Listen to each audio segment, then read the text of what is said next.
कुन किता कहाँ उभिएको छ त्यो स्पष्ट भएको छ। नेपाली जनताले देखेका छन्, आज सिङ्गो संसारले देखेको छ राष्ट्रवादी किता कहाँ छ र विदेशबाट आयातित व्यवस्था मान्ने किता कहाँ छ। तपाईहरुलाई कतै रापरपाले उपसभामुख जित्यो भने, संवैधानिक परिषदको सदस्य बन्यो भने राष्ट्र संस्था पुनर्स्थापनाको बहसलाई एक खुट्किलो अगाडि बढ्नेछ भन्ने डर रहेछ। प्रदेश संरचना खारेज गर्ने अभियानमा एक कदम चाल्नेछ भन्ने चिन्ता रहेछ। हिन्दू बुद्ध किराँत सहितको वैदिक सनातन परम्परामा आधारित धर्म सापेक्ष राष्ट्रको बहसलाई अगाडि बनाउँछ भन्ने त्रास रहेछ।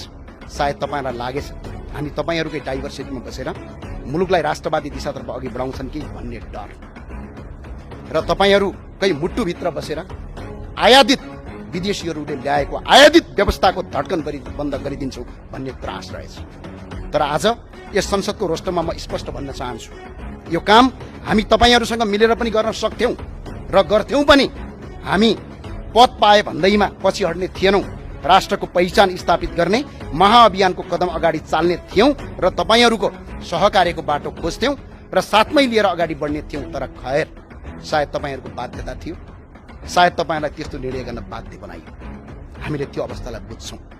त्यसैले असहमति हुँदाहुँदै पनि तपाईहरुप्रति हाम्रो सदा सहायता रहिरहनेछ र राष्ट्रका मुद्दाहरुमा हामी एकै ठाउँ हामी सधैँ संवाद र सहकार्यको ढोका खुला राख्नेछौँ। आज तपाईहरुसँग बहुमत छ, संसदको संख्या तपाईहरुको पक्षमा छ, कुर्सीहरू भरिएका छन्।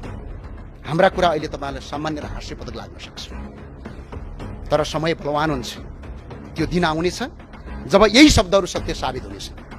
सम्माननीय सभामुख महोदय, एउटा कथन थियो, युद्ध र प्रेममा सबै कुरा जायज हुन्छन् भने जस्तै राजनीतिमा आश्वासन र धोका पनि जायज हुँदो रहेछ भन्ने कठोर यथार्थ बुझ्दैछु।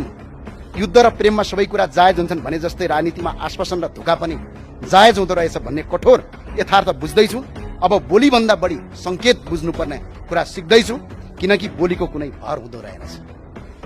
पार्टी र विचार फरक भए पनि मैले सधैँ आदर्श मानेका व्यक्तित्वबाट सिकेको यो राजनीतिक संस्कारका लागि धन्यवाद व्यक्त गर्न चाहन्छु। सम्माननीय सभामुख महोदय, बलियो प्रतिपक्ष बिना कुनै पनि सरकार दीर्घकालीन रूपमा सुरक्षित रहँदैन। प्रतिपक्ष बिनाको सरकार त्यति राम्रो हुँदैन। प्रतिपक्ष बिनाको कुनै पनि सरकार दीर्घकालीन रूपमा सुरक्षित रहँदैन। बलियो प्रतिपक्ष नै प्रजातन्त्रको सुन्दरता हो। त्यसैले हामी संख्यामा कम भए पनि विचारमा बलिया छौं।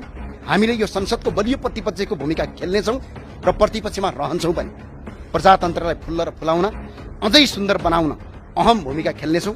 प्रतिपक्ष बिनाको सरकार नुन बिनाको तरकारी